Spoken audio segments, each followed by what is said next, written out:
The aircraft is tossed in the storm, and luggage is rattled out of the overhead bins. Passengers begin to scream with every bump as the plane moves more and more erratically. Julianne holds her mother's hand tightly, but both are unable to speak out of fear. Suddenly, the panic in the cabin is drowned out by a massive bang from outside.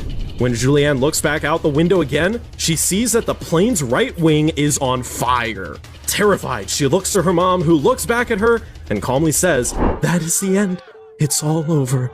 The plane's engines scream louder and louder as it drops into a nosedive, and within seconds, it begins to tear itself apart mid-air. Passengers are flown into the open sky, and when Julianne opens her eyes, the cabin is gone.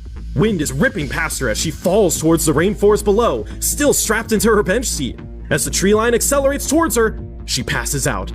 When she opens her eyes, it's the next morning. She was unconscious while it happened, but the rainforest canopy and the airplane seats she was strapped into had broken her fall, just enough to keep her from dying on impact.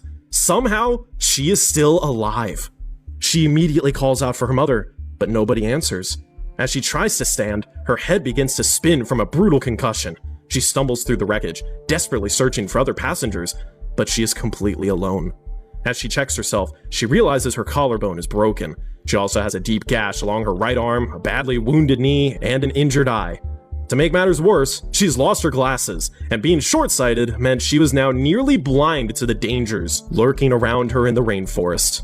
But there was one thing that Julianne had that perhaps no one else who may have survived the crash had. During the 18 months she lived with her parents in the Amazon before high school, she learned the basics of how to survive in the jungle. She remembered that the best chance of survival in a situation like this was to find a river, because if she followed it long enough, it would eventually lead her to people. As she moves through the scattered wreckage, she finds a bag of sweets. With that as her only food, Julianne pushes forward through the thick jungle. For days, she hobbled through the rainforest alone, the calls of the animals around her providing an eerie soundtrack to her hike of desperation. At night,